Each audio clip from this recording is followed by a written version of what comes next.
An atheist died for over 15 minutes, and Jesus showed him his family's future. Matthew Kane had always been a man of reason.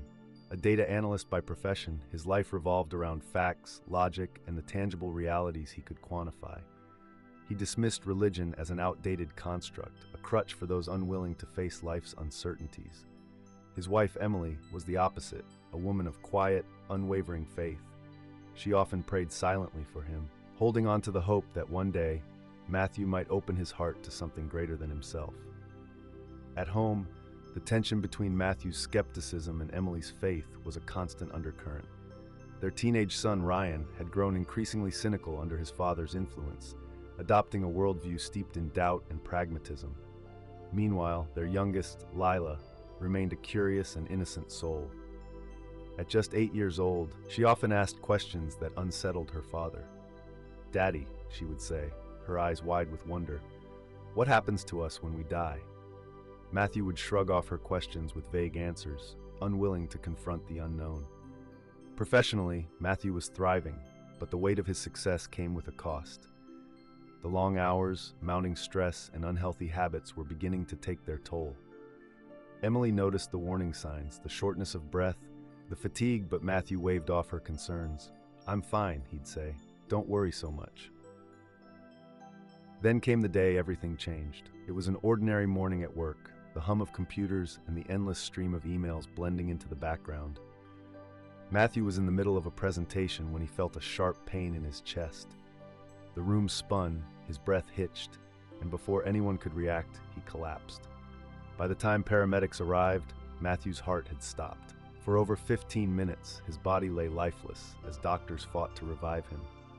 During those 15 minutes, however, Matthew was somewhere else entirely, somewhere he could never have imagined, even in his wildest dreams.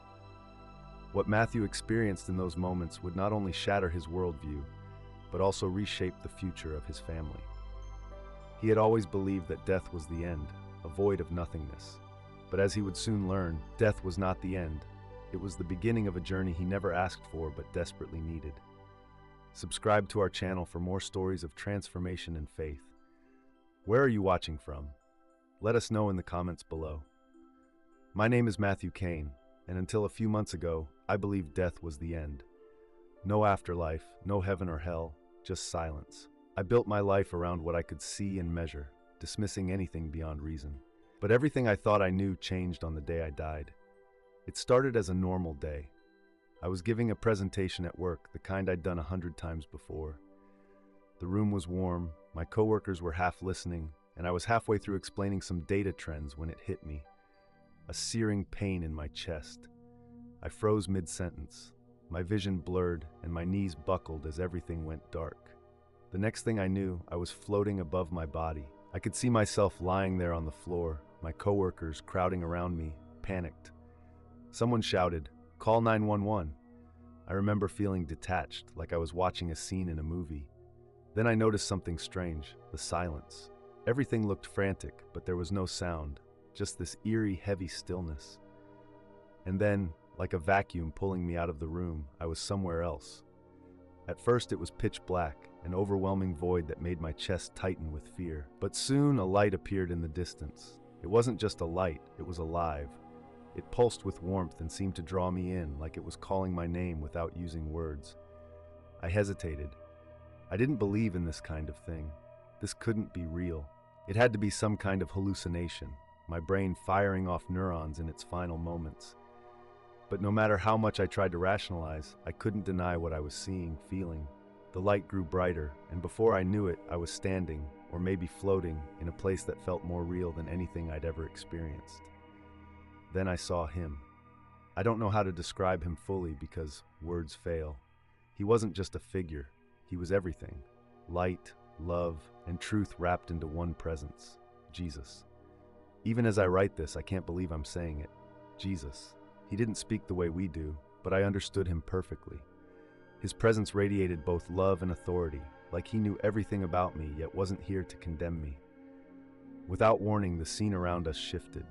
I saw my wife, Emily, sitting alone at the kitchen table, her face buried in her hands. She looked older, worn down by grief. I saw my son, Ryan, angry and lost, heading down a dark path I'd never imagined for him. And Lila, my sweet, innocent Lila, was asking Emily questions about where I had gone, her eyes filled with sadness I couldn't bear to see. Jesus turned to me, and though he didn't speak, I felt the weight of his message. This is the future if you stay on your current path. I tried to argue, to explain that I was a good man, that I didn't need religion to live a decent life. But the more I tried to justify myself, the clearer it became. I had built my life on pride, on the belief that I could do everything on my own. I had led my family to the edge of despair without even realizing it. I begged for another chance. I promised to change, to do better, to believe. Jesus looked at me with a love that was both overwhelming and humbling. I felt unworthy of it, but he gave it freely. He didn't say what would happen next, but I knew this wasn't the end. And just like that, I was back. My eyes shot open, and I gasped for air as a doctor leaned over me, shouting, "We've got him back!" I could feel the weight of my body again, the sterile smell of the hospital filling my lungs. But inside I was different. At that moment, I didn't know what I was supposed to do with what I'd seen. All I knew was this: I had been dead, and Jesus had shown me the truth. My life couldn't go back to the way it was before. When I woke up in the hospital, I was surrounded by faces I knew but didn't fully recognize, not at first. Emily's tear-streaked face was the first thing I saw, her trembling hands clutching mine like she'd never let go. Ryan stood behind her, his arms crossed, trying to look indifferent, but his red-rimmed eyes betrayed him. Lila sat in a chair near the foot of the bed, clutching one of her stuffed animals to her chest. I wanted to speak, to tell them everything, but the words caught in my throat. How could I even begin to explain what I'd seen? How could I tell Emily that I'd stood in the presence of Jesus, a man I'd spent years mocking? The doctor entered the room, breaking the silence. "Mr. Kane," she said, her voice both professional and relieved, "you're very lucky to be alive. Your heart stopped for over 15 minutes. We weren't sure we'd get you back." 15 minutes. That was all it had been. And yet, in that time, I had experienced more than I had in my entire 42 years on this earth. "Thank you," I croaked, my voice hoarse and weak. But even as I thanked her, I knew it wasn't her hands alone that had brought me back. Over the next few days, I stayed quiet about what had happened. My mind replayed every second of the experience, trying to make sense of it. At night, when Emily thought I was asleep, I heard her whisper prayers of gratitude, thanking God for saving me. The irony wasn't lost on me. I, the man who had ridiculed her faith, had just been handed a second chance by the very God I had denied. I thought about telling her, about confessing what I'd seen, but I couldn't bring myself to do it. How would she react? Would she believe me? Worse, would she think I was just saying it to appease her? But the weight of what I'd experienced refused to leave me. Every time I looked at Ryan, I saw flashes of the future Jesus had shown me, his anger, his emptiness. When Lila laughed or asked one of her innocent questions, I felt the ache of knowing how lost she might become without me to guide her. I tried to push it down, to bury myself in logic as I always had. I started researching near-death experiences, hoping to find an explanation that didn't involve God. Maybe it was all just my brain shutting down. Maybe it was a hallucination brought on by lack of oxygen. But no matter how many scientific articles I read, I couldn't shake the memory of Jesus' presence, his voice, his eyes, his truth. One evening, Emily walked into the room while I was staring blankly at my laptop. "You've been quiet," she said gently. "Are you okay?" I wanted to brush her off, to tell her I was fine, but the words wouldn't come. Instead, I blurted out, "I saw something." Her brow furrowed, and she sat beside me. "What do you mean?" I hesitated, my hands trembling. When I was gone, I saw something, or someone." Her eyes widened, but she didn't interrupt, so I told her everything. I told her about the light, about Jesus, about the future he'd shown me. As the words spilled out, I felt both vulnerable and free, like I was peeling back layers of myself I hadn't even realized were there. When I finished, Emily was silent. Tears streamed down her face, but her expression wasn't one of shock or disbelief. It was something else, something like hope. "I've prayed for this moment for so long," she whispered, her voice shaking. Her words hit me like a punch to the gut. I'd spent years mocking her faith, dismissing her prayers as wishful thinking, and yet here she was, rejoicing for me. But Ryan's reaction was different. When Emily mentioned my experience at dinner the next day, he scoffed. "So now you believe in all this God stuff?" he said, crossing his arms. "What, did the big guy in the sky give you a pep talk?" I opened my mouth to respond, but the anger in his voice stopped me. He wasn't ready to listen, and honestly, I wasn't sure I was ready to explain. Still, something inside me had shifted. I couldn't go back to the man I was before. I didn't have all the answers, but for the first time in my life, I knew where to start looking. The days after my confession to Emily felt like the calm before a storm, peaceful on the surface but teeming with unseen tension below. My body was still recovering, but my mind was restless, drawn repeatedly back to the vision I had seen. The future of my family, as Jesus had shown me, was a constant shadow over every interaction. One evening, while Emily and Lila were playing a board game in the living room, I went to Ryan's room. His door was partially closed, music seeping through the crack. I knocked lightly and stepped inside without waiting for a response. He was sprawled on his bed, scrolling on his phone. "What?" he asked, barely looking up. I took a deep breath. "Can we talk?" Ryan rolled his eyes but didn't protest. "About what?" I sat on the edge of his bed, feeling the awkwardness settle between us. "About what happened to me. About what I saw." He put his phone down, finally giving me his full attention, though his expression was skeptical. "You mean your vision?" He made air quotes around the word, his tone dripping with sarcasm. "Yes," I said, ignoring his tone. "I know it sounds crazy. I know you think I've lost it, but Ryan, it was real. I saw you, your mom, your sister. I saw your futures." "And what? God told you we're all doomed?" he said with a bitter laugh. "No," I said firmly. "Not doomed, but I saw where we're headed if I don't change. If we don't change." Ryan sat up, his arms crossed. "Okay, so what's the big revelation, Dad? We all need to go to church and hold hands and sing hymns?" His hostility cut deep, but I forced myself to stay calm. "I don't have all the answers yet," I admitted, "but I know I've been wrong about a lot of things, about faith, about God, about how I've led this family." Ryan's eyes narrowed, and for a moment, I thought he might open up. But then he shook his head. "I don't buy it. You've spent your whole life saying this stuff is nonsense, and now you expect me to believe you just because you had a near-death experience? I don't expect you to believe me," I said quietly. "I just need you to know that I believe it, and I'm going to spend the rest of my life trying to figure out what that means, for me and for us." Ryan didn't respond, but the way he looked at me lingered, a mix of disbelief and something else I couldn't quite place. A week later, I had a strange dream. I was standing in a vast field surrounded by thick fog. In the distance, I could hear voices, faint, indistinct, but somehow familiar. I walked toward the sound, the fog parting slightly with each step until I came to a clearing. There, I saw a tree unlike any I'd ever seen before. Its branches stretched high into the sky, its roots dug deep into the earth. But the tree wasn't alive. Its leaves were brittle and blackened, its trunk cracked and hollow. As I stared at it, I felt an overwhelming sense of loss, as if the tree were a reflection of something within me, something I had let wither and die. Then, from the corner of my eye, I saw a figure approach. It was him again, Jesus. His face was both familiar and unfathomable, a paradox of warmth and authority. He didn't speak, but I understood his message as clearly as if he had.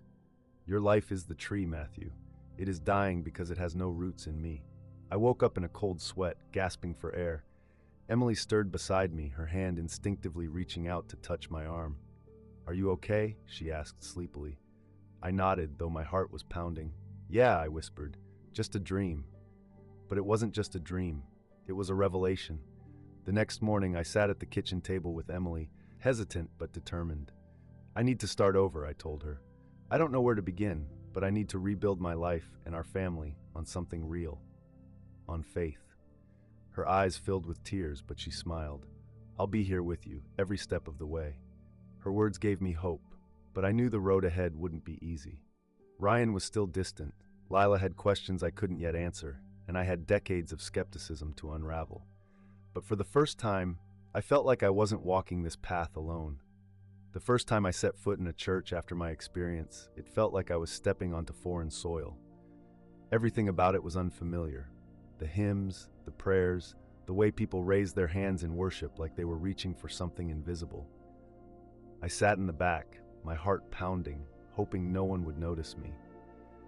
Emily had wanted to come with me, but I told her I needed to do this alone. She understood, though I could see the concern in her eyes. Ryan didn't say anything when I left the house that morning, but I caught the smirk on his face as he passed me in the hallway. He thought this was just another phase, something I'd drop when the novelty wore off. The service started, and the pastor welcomed everyone with a warm, genuine smile. He spoke about grace, about how it's not something we earn, but something freely given. I tried to absorb his words, but my mind kept wandering. I thought about the vision of my family, about the withered tree in my dream, about Jesus' presence and the truth he had shown me. When the pastor invited people to pray, I stayed seated, my hands gripping the edge of the pew. The others closed their eyes and bowed their heads, but I couldn't bring myself to join them. My mind was racing. Could I really believe this? Could I surrender my entire worldview, everything I had built my life on? After the service, an older man approached me. He introduced himself as Jim, a retired carpenter with a kind smile and eyes that seemed to see straight through me. "First time here?" he asked. "Yeah," I said, trying to sound casual. "Well, I'm glad you came," he said, shaking my hand. "If you ever want to talk, I'm here." I nodded, unsure of what to say. But something about his offer stayed with me. At home, the tension with Ryan was growing. He wasn't outright hostile, but his sarcasm had a sharper edge, and his distance felt heavier. One evening, while I was reading a book about the Bible, something I never thought I'd do, he walked into the living room and stopped in the doorway. "So, this is you now?" he asked, his tone loaded with disdain. I set the book down. "What do you mean?" "This," he said, gesturing vaguely. "You sitting here reading about God or whatever, like you're suddenly holy." "I'm not trying to be holy," I said, keeping my voice calm. "I'm just trying to figure things out."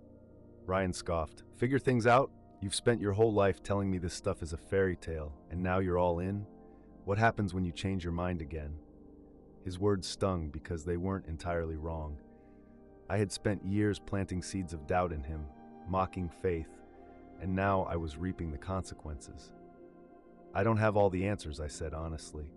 "But I know what I saw, Ryan, and I can't ignore it." "Well, I can," he snapped, turning to leave. "Ryan," I called after him. He stopped but didn't turn around. "I know I've failed you in a lot of ways. I've made mistakes I can't take back, but I'm trying to change for me and for you. I hope someday you'll see that." He didn't respond, just walked away. One night, as I was lying in bed, I prayed for the first time in decades. It wasn't a polished prayer, just a raw outpouring of everything inside me. I asked for guidance, for strength, for a way to reach Ryan before it was too late. The next morning, Jim called me. "I was thinking about you," he said.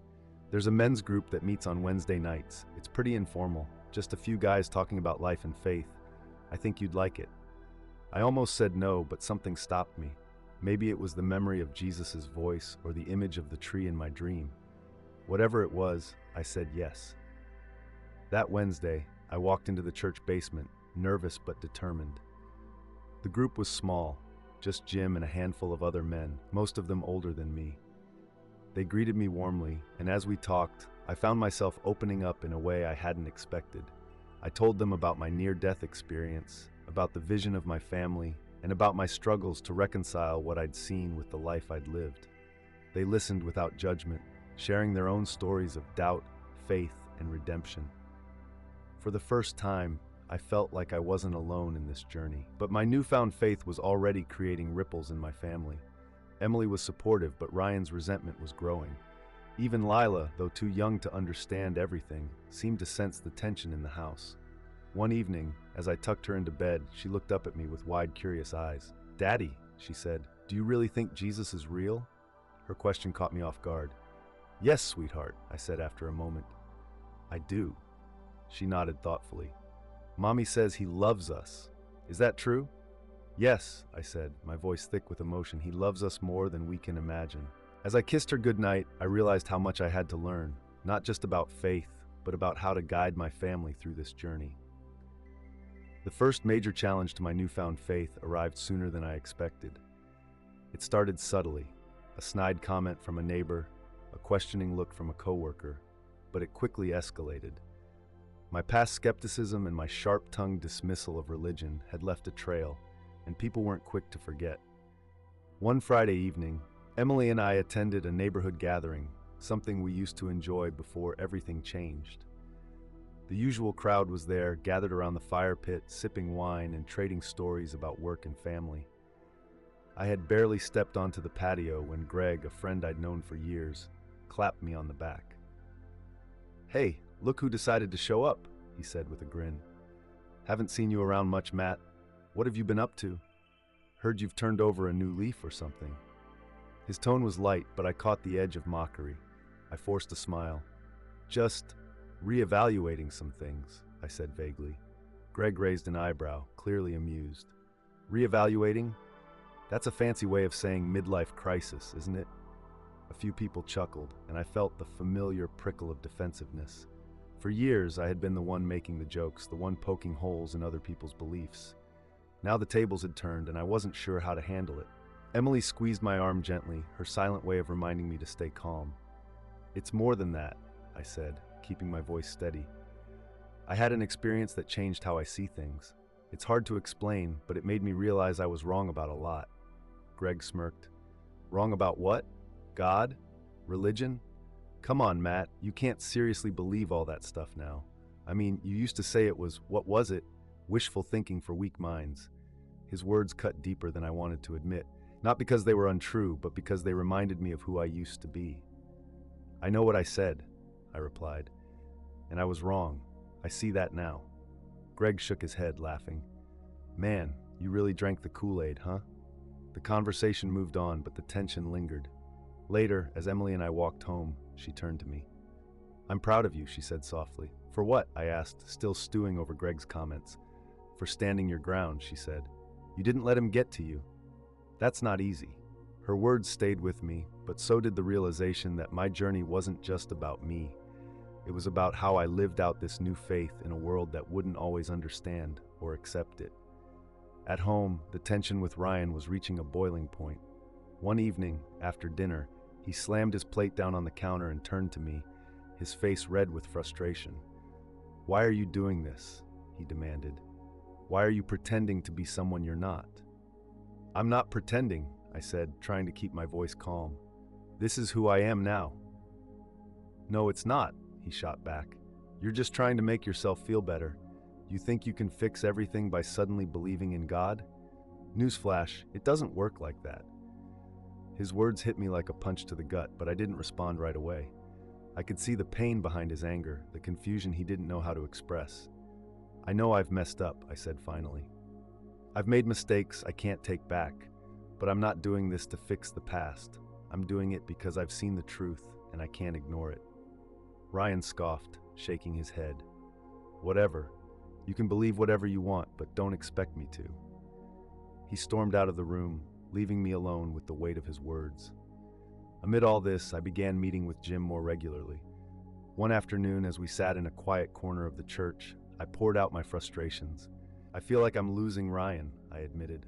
"No matter what I do, he won't listen. He thinks this is all a joke." Jim nodded thoughtfully. "It's hard, isn't it? Watching someone you love resist the very thing you know can save them." I looked at him, surprised by how well he understood. "My son was the same way," he said, a trace of sadness in his voice. "He fought me every step of the way when I came to faith. But you know what I learned? You can't force it. All you can do is live it. Live it so consistently, so authentically, that they can't help but see the difference in you." His words stayed with me. That night, as I sat in my study, I opened my Bible and began to read. I didn't fully understand everything I read, but one verse stood out. "Let your light shine before others, that they may see your good deeds and glorify your Father in heaven." I realized then that my actions, more than my words, would be the key to reaching Ryan. The days ahead were filled with small but meaningful changes. I made an effort to be present, to really listen when Ryan talked, even if it was just about his friends or school. I apologized when I lost my temper, something I'd rarely done before. And every night, after everyone had gone to bed, I prayed for him. One evening, as I was cleaning up the kitchen, Ryan came in. He didn't say anything at first, just grabbed a glass of water and leaned against the counter. "I don't get it," he said finally. "Get what?" I asked, keeping my tone neutral. "Why you're doing all this? Why you care so much?" I set down the dish I was washing and turned to him. "Because I love you," I said simply, "and because I believe this is the truth. I want you to see it too, but I know I can't force you. All I can do is try to be the best version of myself and hope that someday you'll understand." He didn't respond, but the look in his eyes was softer than I'd seen in weeks. The tension in our home became a delicate balancing act, with moments of warmth breaking through the surface of lingering doubts and unspoken fears. Ryan's anger hadn't disappeared, but I could sense subtle shifts in his demeanor. He didn't lash out as often, and sometimes I caught him watching me with a questioning look, as if trying to understand what was happening inside me. It wasn't just Ryan, though. My entire world seemed to be shifting, and the interactions I once took for granted were now layered with complexities I hadn't anticipated. One afternoon, Emily and I sat down for coffee after church. It was one of those rare moments when the house was quiet and we could talk without interruptions. She stirred her cup absent-mindedly before speaking. "Have you noticed how much Ryan's been keeping to himself lately?" she asked. I nodded. "Yeah, it's like he doesn't want to talk to me unless he has to." Emily sighed. "He's scared, Matt. He doesn't know where he fits in all this. For so long, you were his anchor, the one who taught him how to think about the world. And now, you're changing. It's like the ground is shifting under him." Her words struck a chord. I had been so focused on my own journey that I hadn't fully considered how it was affecting Ryan's sense of stability. "What do I do?" I asked. "Be patient," Emily said, "and don't give up on him. He needs to see that this isn't just a phase for you. It's a process." That evening, as I sat in my study reading the Bible, I came across a passage in James. The prayer of a righteous person is powerful and effective. I had been praying for Ryan, but reading those words filled me with a renewed sense of hope. The next morning, as he sat at the kitchen table scrolling through his phone, I hesitated before speaking. "Hey Ryan," I said, trying to keep my tone casual. He looked up, his expression guarded. "What? I was wondering if you'd like to go hiking this weekend, just the two of us." He frowned. "Why?" "Because we haven't spent much time together lately," I said honestly. "And I miss that."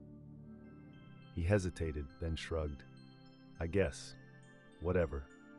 The hike started out awkwardly. We walked in near silence, the only sounds coming from the crunch of leaves underfoot and the occasional chirping of birds.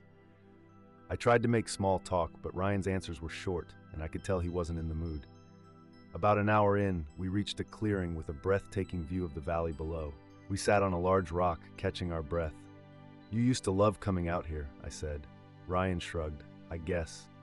I looked at him, searching for the right words. "Ryan, I know things have been hard between us lately. I know I've been different, and I know that's been confusing for you." He didn't respond, just stared at the horizon. "I just want you to know," I continued, "that no matter what happens, no matter what I believe, I'm still your dad. That hasn't changed, and I'm here for you. Always." Ryan turned to me then, his eyes filled with a mix of frustration and pain. "But you're not the same dad. You used to be, I don't know, normal. Now you're all about God and Jesus, and it's weird. It's not you." His words stung, but I forced myself to stay calm. "You're right," I said. "I'm not the same, and I know that's hard to understand, but this isn't about me trying to be different.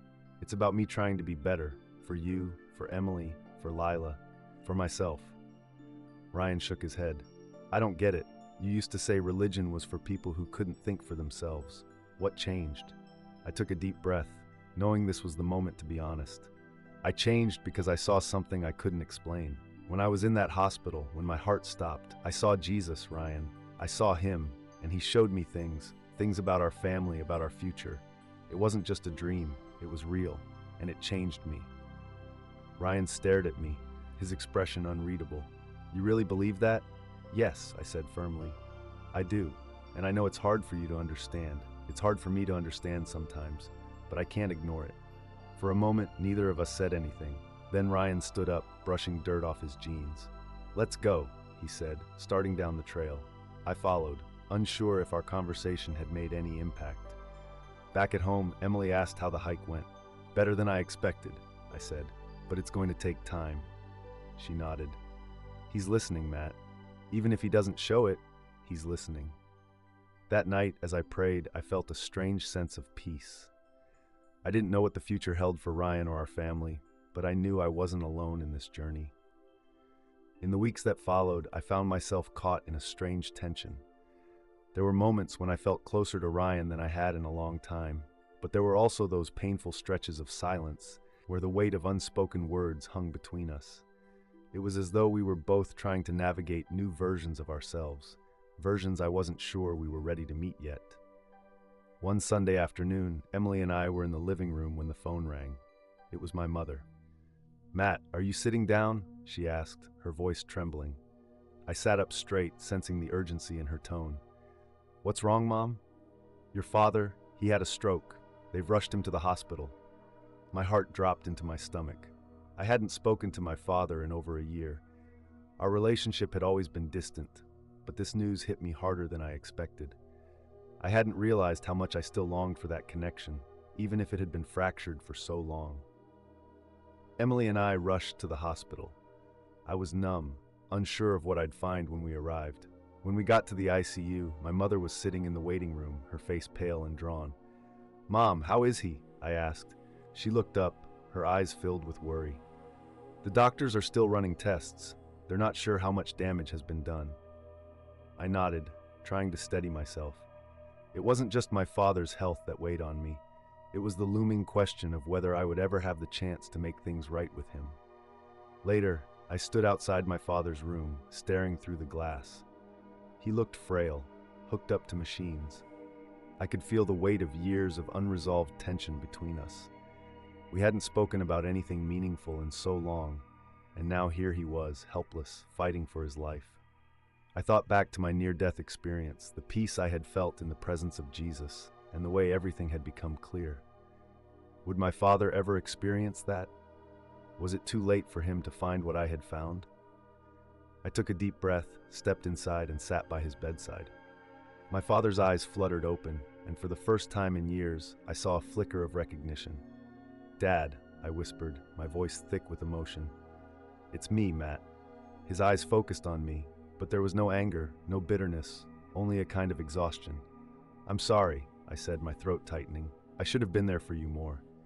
He didn't respond right away, but after a moment, he reached for my hand, weak but steady. "You were always the strong one," he said softly. "I never knew how to be a father to you." Tears welled in my eyes as I squeezed his hand. "It's not too late, Dad. We can make things right. We can start over." I wasn't sure if he fully understood, but in that moment, I felt a sense of peace wash over me. Maybe it was the presence of God, or maybe it was just the realization that I had done what I could to reach out. I didn't know what the future would look like, but I knew this moment was a step in the right direction. As I sat there, time seemed to stretch out, and my thoughts wandered back to the lessons I had learned. The near-death experience had shown me so much: the importance of family, the power of forgiveness, the reality of a life beyond what we see. But more than anything, it had shown me that I wasn't alone, that no matter what happened, I was always surrounded by love and grace. Later that evening, Emily and I returned home. I felt exhausted but strangely fulfilled.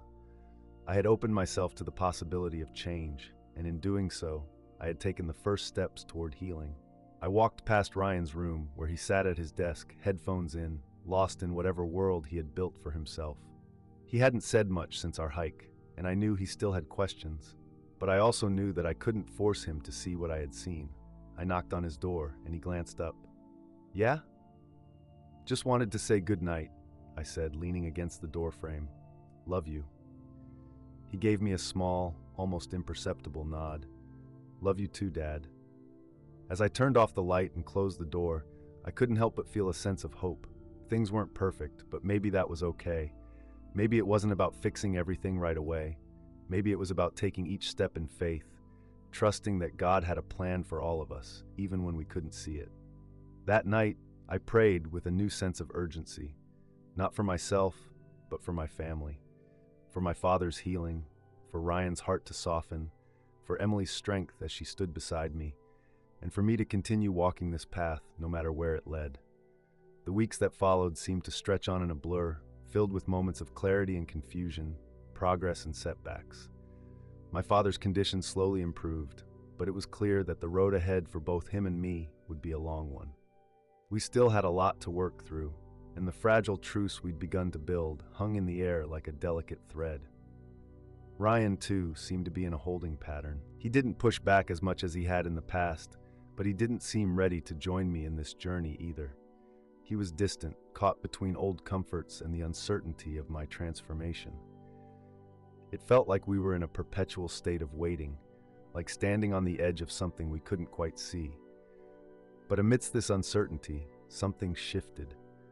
One evening, as I was sitting alone in the living room reading, Emily came in, holding something in her hands. She had an envelope, and when I saw the return address, my stomach dropped. It was from the hospital. "Matt," she said softly, sitting down beside me, "this came for you. It's about your dad." I took the envelope from her, my hands shaking. Inside was a letter from the hospital, explaining that my father had been assigned a spiritual counselor. The letter included a brief message from the counselor, a man named Pastor Michael, who had reached out to offer prayer and guidance during my father's recovery. "Do you think he's open to it?" Emily asked, her voice cautious but hopeful. I nodded slowly. Maybe. Maybe this is the moment. Maybe this is what we need, someone to guide us through the mess. As the days passed, I found myself thinking more and more about my father. Was this the chance I'd been waiting for to truly reconcile with him? Was this how we were going to move forward? The next weekend, I drove to the hospital to visit him again. It was an ordinary Saturday, but my heart raced as I walked into his room. I had no idea what I was walking into, whether we were still in the same place we had been, or whether something had shifted in the silence between us. When I stepped in, my father was sitting up in bed, looking out the window. There was a calm about him, a stillness I hadn't seen before. He turned when I entered, and for the first time in years, his expression wasn't clouded by anger or frustration. "Hey, Dad," I said, trying to keep my voice steady. "How are you feeling?" "I'm getting there," he replied quietly. "It's been hard, but I'm learning to take it slow." I smiled, sitting down beside him. The tension was still there, but it felt different now. It was as if the weight of unspoken words had been lifted, at least for the moment. "I got a letter today," I said, my voice soft. "A pastor's been assigned to you. His name is Pastor Michael." My father didn't say anything for a long moment, just stared at me. Then finally he spoke. "I've been thinking a lot about God," he admitted, his voice small. "I don't know what to make of it all, but maybe there's something there. Maybe I was wrong about everything." I stared at him, surprised. "What do you mean?" "I spent my whole life pushing God away," he said, his voice catching. "I thought it was all a bunch of nonsense, but being here, it's different. Something's changed." My heart swelled with hope, but I tried to keep my emotions in check. "Dad, I know you're confused. I get it, but maybe this is God's way of reaching out to you. Maybe this is the beginning of something new for us." For a moment, neither of us spoke, and then my father's voice broke the silence again. "Do you think it's too late for me, Matt?" I shook my head, fighting back tears. "No, Dad, it's never too late. It's never too late to start over. God doesn't work like that." I left the hospital that afternoon with a glimmer of hope I hadn't felt in years. The path ahead wasn't clear, but the walls that had divided me and my father were beginning to crack, and for the first time, I truly believed that healing was possible. At home, Ryan was sitting at the kitchen table again, his eyes glued to his phone. He didn't seem to notice me at first, but as I walked past, he looked up. "Hey," he said, almost sheepishly. "I was thinking about what you said on that hike." I stopped, surprised. "Oh? Yeah. I don't know if I'm ready to buy into all of it," he said, shrugging. "But I've been thinking, maybe there's something to what you said about your experience. Maybe it's not just a phase. Maybe you really did see something." I felt a spark of hope ignite inside me, and I sat down across from him. "Ryan, I don't expect you to believe what I believe, but I hope that one day you'll see for yourself. Maybe not now, but maybe someday." Ryan nodded, and for the first time in a while, I felt like we were on the same page, even if it was only just a flicker. I spent that night praying, asking God to continue to guide my family, to heal the rift between Ryan and me, and to bring my father closer to him. Things were still uncertain, still in flux, but I had seen too much to turn back now. God was working in ways I couldn't fully understand, but I knew He was there. I knew He was with me, with my family, and even in the midst of our pain and struggle, He was there. The days after that hospital visit seemed to spiral into a whirlwind of decisions, reflections, and quiet revelations. I spent hours at my father's bedside, slowly building a bridge that had seemed impossible just a few weeks ago. We talked, really talked, for the first time in years.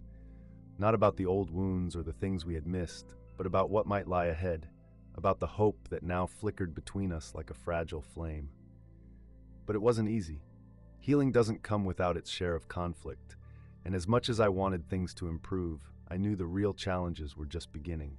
One evening, after another long day at the hospital, I walked into our living room to find Emily and Ryan deep in conversation. They both looked up as I entered, their faces unreadable. "Hey," I said, trying to read the tension in the air. "What's going on?" Ryan stood up, clearly uncomfortable. "We need to talk," he said. My heart sank, knowing this wasn't going to be an easy conversation. "About what?" "About you. About what's happening with you and Dad," he said, looking over at Emily for support. I felt a lump form in my throat. "I don't know what you mean, Ryan." "I mean," he said, his voice strained, "you're changing, and I don't know if I can keep up with it. It's like you've become a different person, and I don't know who you are anymore." His words hit me harder than I expected. It wasn't just the change in me that was throwing him off. It was the change in everything. In our family dynamic, in the way I now saw the world. "I'm still me," I said, my voice breaking. "I'm just trying to figure things out. I can't explain everything to you right now, but I need you to understand that this journey isn't something I can walk alone. I'm doing this because I want to be better, for myself, for you, for all of us." Ryan shook his head, frustration building. "I don't know, Dad. I don't know if I can just follow you down this road.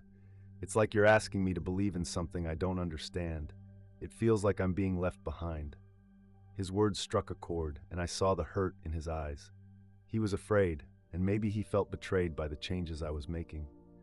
After all, it had only been a short time since my experience, and already the ripple effects were threatening the foundation of everything we had known. "Ryan," I said gently, sitting down beside him, "I don't want you to follow me.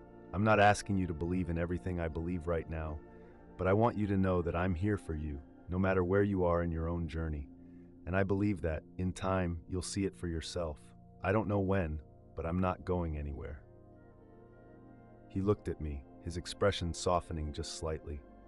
"I don't know if I can see what you see, but I'll try. I'm not promising anything, but I'll try." A sense of relief washed over me. It wasn't a perfect resolution, but it was a start. The next few days were a blur, with small conversations and moments of connection. But I felt the weight of a growing tension between Ryan and me, and I knew it was only a matter of time before it would reach its breaking point. Then, a week later, it came. Ryan and I had been working on the car in the driveway when he suddenly dropped the wrench, his face flushed with anger. "Why can't you just leave me alone?" he shouted, the words laced with years of frustration. "Why do you have to change everything? Why can't you just go back to being the way you were before all this, before you met Jesus?" I froze, the words landing with an impact that felt like a physical blow. I had never seen Ryan so angry, so lost in his confusion and pain. "I'm not asking you to change, Ryan," I said, my voice quieter now. "I'm just asking you to understand. I can't go back to who I was before. I can't ignore what happened to me. I can't ignore what I've seen, what I've felt. And I need you to know that this isn't about you. This is about me finding my way." Ryan's eyes filled with tears, his anger now dissolving into something much more vulnerable. "But I don't know who you are anymore, Dad. I don't know how to relate to you when everything you do is about God and this new faith." I stepped closer to him, my heart breaking for the pain he was carrying. "I'm still your dad, Ryan. I haven't changed in the ways that matter. I love you. I always will. And no matter what, I'm here for you, even if you don't understand this part of my life right now." He didn't answer, but I could see the turmoil in his eyes. He didn't know what to believe, didn't know how to handle the weight of the changes I was going through, and I understood that it was too much for anyone to process all at once. That evening, I prayed harder than I had in days. I asked God for patience, for the wisdom to handle the struggles with Ryan, for the grace to keep loving him through the tension. And I prayed for my father, for the fragile steps he was taking toward a relationship with God. The road ahead was long, and I knew it wouldn't be easy. But as I knelt beside my bed, the peace I had felt that day during my near-death experience seemed to return. It wasn't an instantaneous fix, but it was a promise. God's presence was with me, even in the mess. The tension between Ryan and me continued to simmer beneath the surface in the days that followed. It was like walking on eggshells, unsure of what might set him off next. Each conversation felt like a battle, a delicate negotiation where every word carried the weight of our fractured relationship. But through it all, I knew that I couldn't give up. I couldn't abandon the path that had been set before me, not even for my son. One evening, I was sitting alone in my study, trying to process everything that had happened. My mind wandered back to the moment of my near-death experience. The vivid memories of what I had seen, the future of my family, the weight of God's love and purpose, kept coming back to me like a constant echo. I couldn't ignore it, no matter how hard I tried. It was as though God was speaking to me through those memories, guiding me towards something greater than I had ever imagined. As I sat in the quiet, I heard the faint sound of footsteps approaching. My heart skipped a beat, unsure of who it might be. When the door creaked open, I turned to find Emily standing in the doorway, her face tense. "I think we need to talk," she said, her voice low. I nodded, setting aside the papers I had been reading. "What's on your mind?" She hesitated for a moment before stepping into the room, closing the door behind her. "It's about Ryan," she began, her eyes filled with concern. "I've been watching him lately. He's struggling, Matt. I don't think he knows how to deal with all the changes, and I think it's affecting him more than we realize." I let out a heavy sigh, rubbing my temples. "I know, Emily. It's hard to watch him pull away. I feel like I'm losing him, like he doesn't want me in his life anymore." "I don't think that's it," she said gently. "I think he's afraid. He's afraid of losing you to something he doesn't understand, something he can't control. And the more you change, the more distant he feels." I nodded, her words hitting me hard. I had been so focused on my own journey, on the transformation I was going through, that I hadn't stopped to consider the impact it was having on Ryan. He had always been the skeptic, the one who refused to believe in anything he couldn't see or touch. But now I realized that the walls I had built around myself were also pushing him further away. "I never meant for any of this to hurt him," I said quietly. "But it feels like I'm at a crossroads, Emily. I can't go back to the way I was, not after everything I've experienced. But I don't know how to fix this, to make things right with him." Emily sat down beside me, placing her hand gently on mine. "I know you don't have all the answers, but I think we need to focus on the small moments with him. He needs to know that you're still there for him, that you're not going anywhere." "I'll try," I whispered, the weight of it all pressing heavily on my chest. "But I don't know if I can fix this, not all at once. I don't know if Ryan will ever understand, and I don't want to lose him." "You won't lose him," Emily said softly, her voice full of faith. "But you need to meet him where he is, not where you want him to be." I didn't know if Emily's words were enough to fix everything, but for the first time in a while, I felt a sense of hope. Maybe I couldn't change Ryan's heart overnight. Maybe this journey would take time. But as long as I kept walking in faith, I knew that God would guide me and he would guide Ryan in his own time. The next day, I decided to take a different approach with Ryan. Instead of pushing him to understand or accept my new beliefs, I chose to simply spend time with him. No talks about faith, no pressure to change, just father and son. We spent the afternoon working together on a car repair project, talking about everything except religion. It wasn't a dramatic shift, but it felt like a step forward. We laughed and joked like we used to. For the first time in weeks, I saw a glimpse of the old Ryan, the one I had known before my transformation. It was as though, for just a moment, the walls between us had started to come down. That night, after dinner, Ryan came up to me. I was sitting on the porch, watching the sunset, when he sat down beside me. We sat in silence for a while, the weight of the past few days hanging between us. "I've been thinking," Ryan said, breaking the silence, "about everything. About you and Dad and what you're doing. I still don't get it, but I think I'm starting to see why it's important to you." I turned to him, my heart in my throat. "What do you mean?" "I don't know if I'll ever believe what you believe, but I think I understand why it matters to you. And I guess that's enough for now." A lump formed in my throat as I fought to hold back the tears. "Ryan, that means more to me than you know." We sat there together, watching the sun dip below the horizon. There was no grand resolution, no moment of sudden enlightenment, but there was a sense of peace, a sense that we were finally starting to move forward together. I didn't know what the future held for Ryan and me, or for our family as a whole, but for the first time in a long time, I felt hopeful. This wasn't the end of the journey, it was just another step in the right direction. As days turned into weeks, I began to see subtle changes in Ryan. He didn't come to church with me, at least not yet, but there was a noticeable shift in his attitude. He stopped arguing with me about my faith, and instead he started to ask more questions. It wasn't an acceptance of everything I believed, but it was a willingness to explore it on his own terms. One evening, after dinner, Ryan sat across from me at the kitchen table. His brow was furrowed, deep in thought. I had learned to be patient, to give him space without pushing him. But this time he caught me off guard. "Dad," he said slowly, almost hesitantly, "I've been thinking about what you saw, about that thing you said, the vision, you know, the one with Mom and the future." I looked up, surprised by his sudden interest. "What do you mean, Ryan?" "I mean, I don't know if I believe in it, but I can't stop thinking about it. You said you saw things, about the family, about how things could be different. And I don't know how to explain it, but there's a part of me that wonders if you're right, if there is more to life than just what we can see." I stared at him for a long moment, trying to read his expression. There was no anger, no frustration in his voice. Just curiosity. "It's hard to explain, Ryan," I said, choosing my words carefully. "When I had that experience, it wasn't just a dream or a random thought. It felt real. It was like God was showing me what could be, what could happen if we choose His way. And I can't shake it. It changed me in ways I didn't even know I needed." Ryan nodded, taking it in. "I still don't know if I believe it, but I'm starting to see why it's important to you, why it matters. I need more time to figure it out." "Take all the time you need," I said gently. "I'm not rushing you, Ryan. This isn't about me forcing you to believe.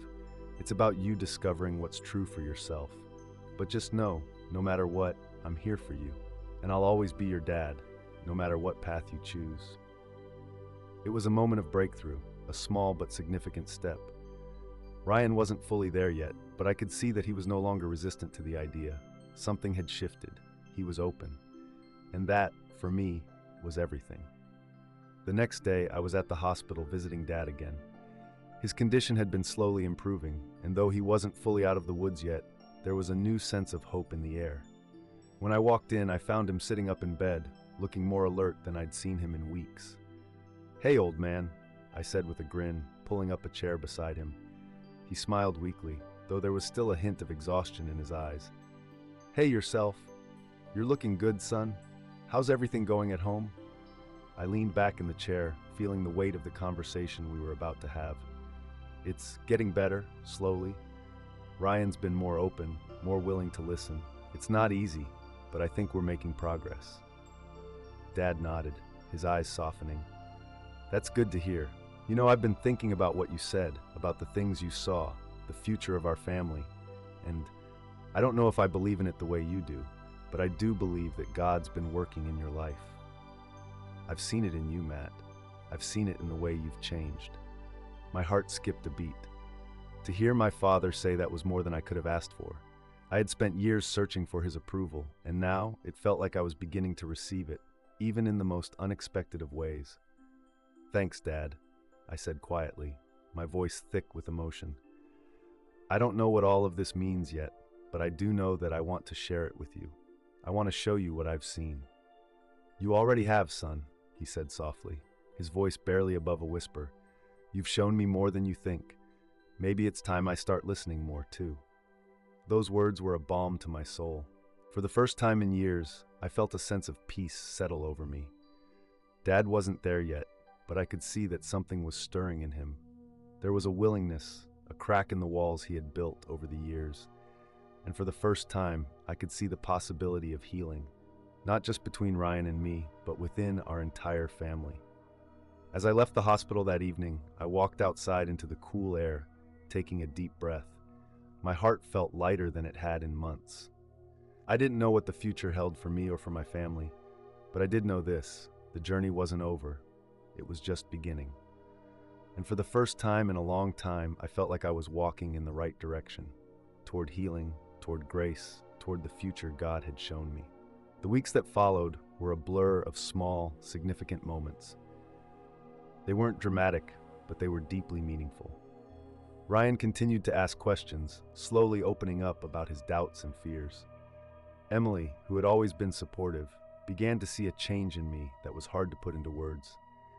The tension that had hung between us, almost suffocating at times, started to loosen, just a little.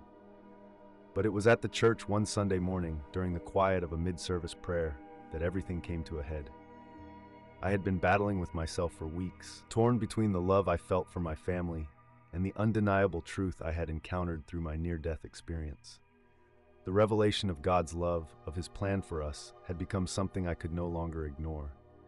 I wanted to share it with everyone, especially my family, but I was terrified. Would they believe me? Could they ever understand? What if my new faith drove them away forever? I was kneeling in prayer, my heart heavy with the weight of these questions, when I felt it, a presence, stronger than any I had ever experienced. It was as though the very air around me changed, and I felt a gentle yet powerful hand on my shoulder. I opened my eyes, and though no one was physically there, I knew, without a doubt, that God Himself was standing next to me. His voice wasn't audible, but in the deepest part of my soul, I heard Him say, "Trust me, Matt. Everything you've seen, everything you've felt, there is a purpose. Your family's journey isn't over. You haven't lost them. You are the bridge." A wave of peace washed over me. The years of doubt, the constant battle within me, all of it seemed to fade into the background as I realized, in that sacred moment, that I had been chosen to lead my family.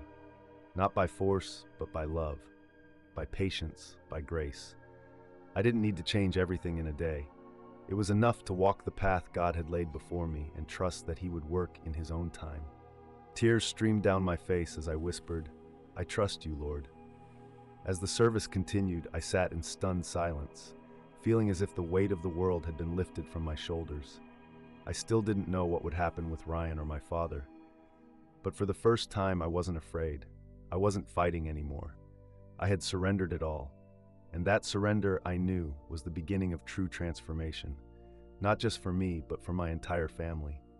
Later that evening, as I sat at the dinner table with Emily and Ryan, I could feel the heaviness in the air, as if we were all waiting for something, waiting for the right moment, the right words. I knew that this was it. This was the moment I had been waiting for, where I could finally share my heart with them without fear of rejection. "Mom, Dad," Ryan said, breaking the silence. His voice was softer than usual, hesitant. "I've been thinking a lot about everything lately, about the changes you've been going through, and I don't really know how to explain it, but something feels different. I don't know if I believe in everything you believe, but I want to understand. I want to know why this is so important to you." I turned to him, my heart racing. This was the conversation I had been dreading, yet longing for. "Ryan, I don't expect you to believe exactly what I believe. That's not what this is about. But I do want you to know that what I'm going through isn't some phase. It's real. God showed me something, and it changed everything. It's not about religion or rules. It's about love. It's about the truth that God has a plan for us all." Ryan looked at me with wide eyes, his face a mixture of curiosity and uncertainty. "So, what does that mean for us? For me? For the future?" I felt a rush of emotion.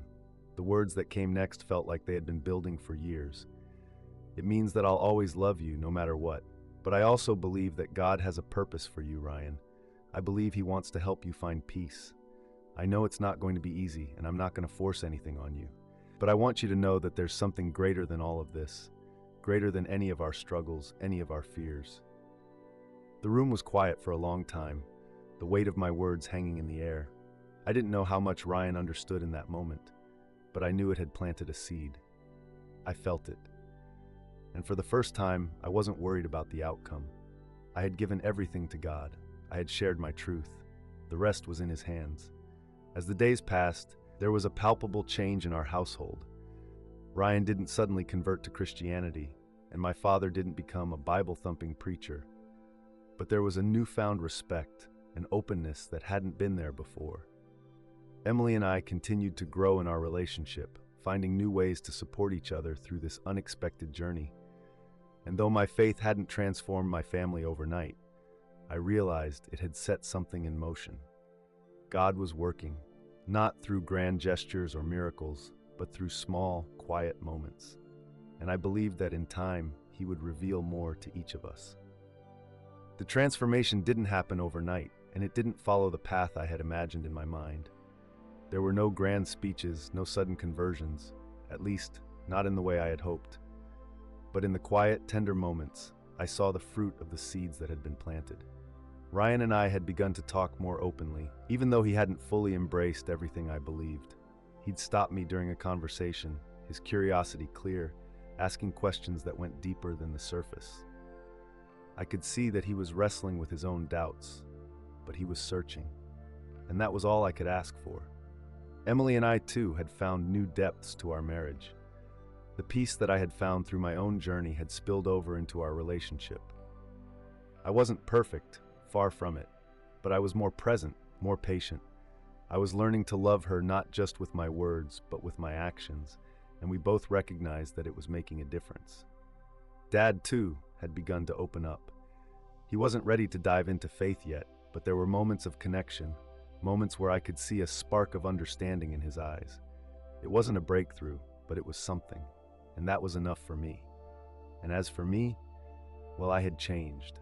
I had witnessed the power of surrender, the peace that comes from trusting God's timing. The vision He had shown me during my near-death experience was no longer just a distant memory. It was alive in me, guiding me, shaping me in ways I hadn't fully understood at first. The future He had revealed to me for my family, it was no longer a distant dream. It was a reality in the making. I still didn't have all the answers. There were still struggles, still moments where I questioned my faith or feared I was failing. But I had come to understand that faith isn't about having everything figured out. It's about trusting God even when things don't make sense. It's about taking one step at a time, even when the path ahead is unclear. Looking back, I see how far we've come. The road was long, and it wasn't easy. But through it all, I've learned that redemption isn't just a one-time event. It's a lifelong journey. And every day, I'm learning to walk it with my family by my side, trusting that God has a plan that's bigger than I could ever imagine. As you've heard my story, I want to invite you to reflect on your own journey. We all have moments of doubt, moments when we feel lost or unsure of where we're headed. But I encourage you to keep seeking, keep questioning. Even in the darkest moments, there is hope. There is light waiting for you. And if you're open to it, you might just find that God has been with you all along. If my story has resonated with you, I encourage you to share it with someone who might need to hear it. Maybe you know someone who is struggling, someone who is questioning their faith. Maybe this story can be the spark that leads them to discover a new truth. And if you haven't already, don't forget to like this video, subscribe to the channel, and comment below. Let me know where you're from and what part of this story spoke to you the most. I'd love to hear your thoughts and connect with you. Thank you for being a part of this journey. I pray that your own path will be filled with peace, understanding, and above all, the love of God.